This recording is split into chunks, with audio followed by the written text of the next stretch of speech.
At 42, the house was finally quiet. The divorce papers were signed. The lawyer fees were paid. The friends had stopped calling to check in. Even the casseroles had stopped arriving. Melissa stood alone in her bedroom closet, surrounded by a life that once felt secure: silk blouses, anniversary dresses, a jewelry box that still held a wedding ring she no longer wore. She opened her laptop that night to check her bank account. The number staring back at her wasn't freedom, it was confusion. She didn't know how much was in her retirement account. She didn't know how investments worked. She didn't know how long her savings would last.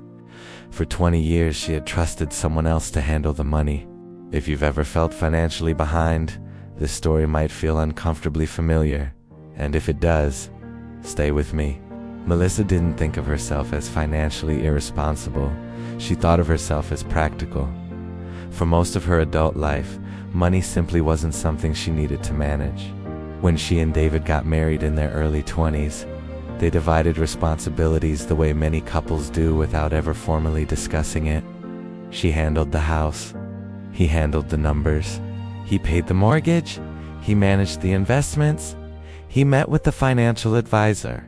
He contributed to retirement accounts. She trusted him. And in the beginning, that trust felt like partnership. When their first child was born, Melissa stepped back from her marketing career. It was supposed to be temporary, just a few years. But life moved quickly.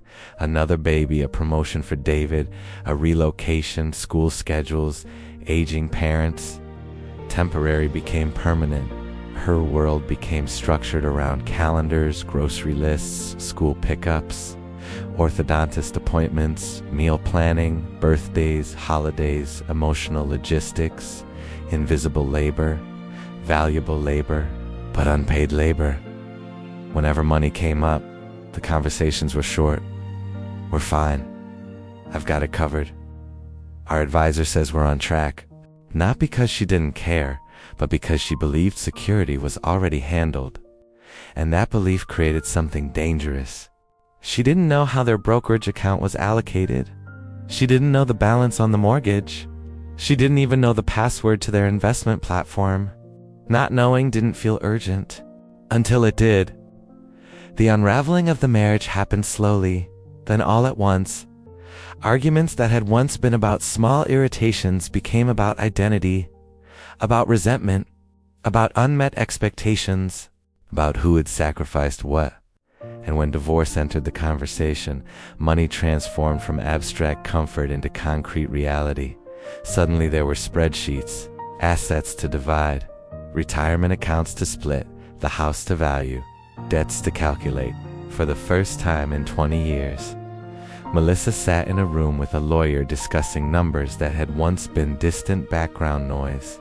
She realized something in that moment that made her stomach drop. She had no financial muscle memory. When the lawyer asked, "Do you know the breakdown of your retirement assets?" she froze. She knew there was a retirement account, but she didn't know where, or how much, or in what form. She felt like a guest in her own financial life. The settlement was fair on paper. Assets were divided evenly. She received part of the retirement savings, some cash reserves, and partial equity from the house once it sold. Friends told her she was lucky, but what she felt wasn't luck, it was exposure. For the first time, there was no one else buffering reality, no one else saying we're fine. And that realization didn't make her feel empowered. It made her feel late to understanding compound interest, late to understanding investing, late to understanding what financial independence even meant. One night, a few weeks after the divorce was finalized, she sat at her kitchen table surrounded by unopened mail and legal documents. The house felt unfamiliar, not because the furniture had changed, but because the future had. She opened the folder labeled retirement accounts. But not invincible. And she had no idea what to do with it. Was it invested aggressively? Conservatively? What were the fees? Was it growing? Was it enough? She Googled how to manage retirement account at 42, It felt like a language she should have learned decades ago. And beneath the confusion was something deeper. Shame. Not because she had trusted her husband. Trust wasn't a mistake. But because she had outsourced awareness. For years she equated love with delegation, partnership with passivity. She told herself it was efficient, that dividing roles made sense. But now she understood the difference between shared responsibility and silent dependence. Security had felt solid because someone else was holding it up. Now she had to build her own foundation. And foundations require understanding. That night, instead of closing the laptop like she wanted to, she made one quiet decision. She would not let fear keep her financially illiterate. She didn't need to become a Wall Street expert. She just needed to become informed. And that shift, from avoidance to curiosity, was the first real step toward independence. It didn't feel dramatic. It felt small. But small decisions are where quiet wealth begins. The fear didn't arrive loudly. It crept in quietly between school drop-offs, between loading the dishwasher, between moments when the house felt too still. At 42, Melissa wasn't just divorced. She was alone with numbers, and numbers don't offer reassurance. They offer reality. In the weeks after the divorce, she did what many people do when they're overwhelmed. She delayed. She told herself she needed time to process, that she would look into it next month, that nothing urgent would happen overnight. But the truth was this: she entered her age. She estimated her savings. She guessed at future contributions. The projection number appeared on the screen. It wasn't catastrophic, but it wasn't comforting either. If she continued as she was, no new strategy, no consistent investing, no growth plan, she would likely work well into her late 60s, maybe longer. For the first time, retirement stopped feeling abstract. It became a countdown. She imagined herself at 68, still working because she had to, still depending on market luck, still hoping nothing unexpected would happen. A wave of panic rose in her chest. Not dramatic panic, not tears, just a tightening realization. That night, she pulled out a legal pad and wrote 3 questions at the top. It was the first time she approached money not as something intimidating, but as something measurable. She began gathering documents, 401k statements, savings accounts, credit card balances, the equity projection from the house sale. Seeing everything in one place was sobering, but it was also grounding. Fear thrives in vagueness. Clarity, even uncomfortable clarity, creates stability. Still, the emotional weight was heavy. Some nights she lay awake replaying old conversations in her head. I've got it covered. We're on track. Had she asked the wrong questions? Had she been naive? Then another thought surfaced, one that stung more than the rest. Too late to catch up on compounding. Too late to build something meaningful alone. Social media didn't help. 30-year-olds talking about FIRE, couples celebrating million-dollar portfolios, financial influencers speaking in confident jargon. She felt behind financially, behind intellectually, behind culturally. But here's what shifted things. One morning, instead of scrolling, she searched for something different. Women who began with $100 a month. Women who learned about index funds slowly. Women who paid off debt before touching investments. Women who built 6-figure portfolios in 10 years, not overnight. For the first time since the divorce, Melissa felt something unexpected. Not confidence, possibility.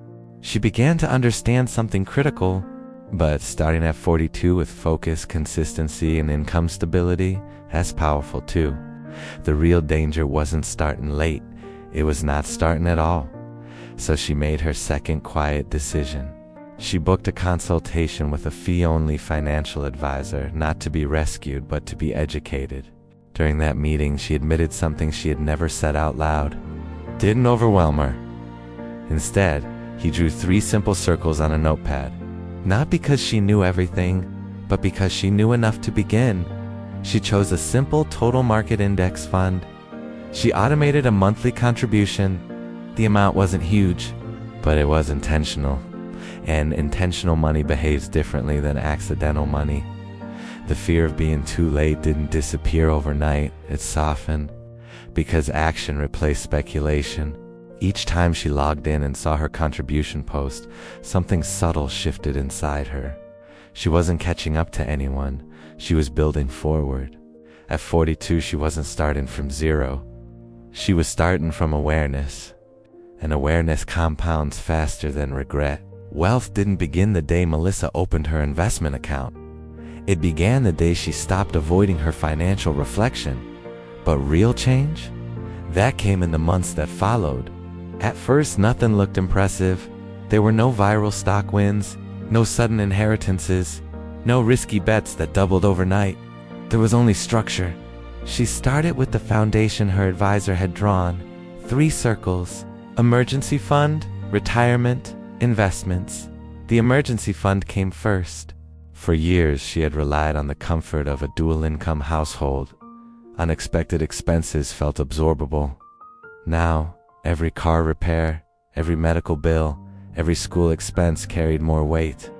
So she calculated her baseline monthly expenses: mortgage temporary until sale finalized, utilities, insurance, groceries, transportation, health premiums, children's needs.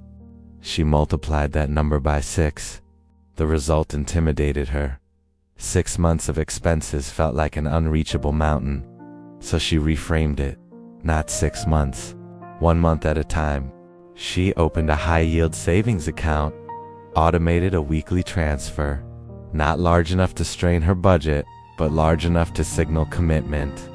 Every Friday, a small amount moved silently, and something subtle happened. Her anxiety decreased in proportion to her savings. Security, she realized, isn't emotional. It's mathematical. By month 4, she had her first full month of expenses saved. She didn't celebrate publicly, but she slept better. Next came retirement clarity. She rolled over her portion of the old 401k into an IRA under her name alone. That act felt symbolic. Ownership, not shared, not delegated. She chose broad market index funds, low cost, diversified, boring by design. Boring felt safe. She increased her contributions gradually. Not aggressively enough to feel deprived, but consistently enough to matter. And then came the part she hadn't expected. Just once a month on the first Sunday. Assets minus liabilities. At first the number barely moved. Some months it even dipped, market fluctuations reminding her that investing is not a straight line. But something more powerful than growth was happening. Familiarity. The numbers no longer scared her. They told a story. She could see progress, even small progress. And small progress compounds psychologically before it compounds financially. Around this time, she made another decision, one unrelated to spreadsheets. She returned to work, not because she was desperate, but because she wanted income independence. She refreshed her resume, updated her skills, took an online certification to rebuild confidence. At 43, she re-entered the workforce part-time in marketing consulting. The first invoice she sent under her own name felt more empowering than any alimony check ever could. Income changed everything. Not because she needed more to survive, but because earning reactivated her sense of agency. She allocated her consulting income strategically. Flexibility became her new definition of wealth. Not luxury, not status. Flexibility, the ability to choose. As her investments grew, she resisted the temptation to compare. Friends upgraded homes. Colleagues posted about crypto wins. Social media celebrated extremes. Melissa chose steady, total market funds. Automatic contributions, rising income, controlled spending. She simplified her financial life down to principles. 2 years after the divorce, something remarkable happened. Not externally, internally. She logged into her accounts one evening and realized she wasn't checking out of fear anymore. She was checking out of curiosity. Her emergency fund was fully built. Her retirement contributions were maxed according to her new income level. Her taxable investment account had crossed a number that once felt distant. But the most powerful shift wasn't the balances, it was the absence of panic. She no longer felt late. She felt in motion. At 45, Melissa didn't consider herself wealthy, but she understood wealth differently now. Wealth was knowing she could handle an emergency without spiraling, knowing her future depended more on consistency than on luck. She had built something no divorce could divide: financial literacy, ownership, confidence. And here's the truth. Not because someone rescued her, but because she learned, quietly, deliberately, without noise, without comparison, without shortcuts. That's the nature of quiet wealth. It doesn't announce itself, it stabilizes you. And for the first time in decades, Melissa understood something deeply. Here's what Melissa's story really teaches us. Not that divorce is devastating, not that starting over is hard, not even that investing matters. It teaches this. She felt exposed because she had outsourced awareness, and awareness is the foundation of independence. The moment she listed her numbers, she reduced fear.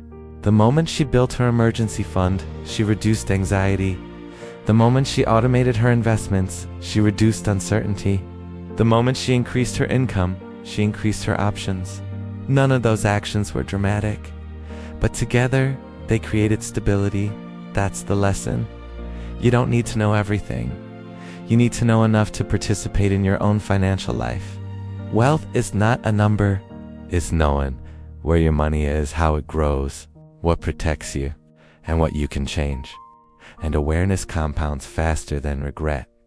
If stories like this help you think more clearly, feel more grounded, and move more intentionally, subscribe to Quiet Wealth for Women. This is a space for women who are rebuilding, learning, and growing quietly, but powerfully. Because real wealth doesn't shout, it stabilizes. Build it quietly. Build it wisely.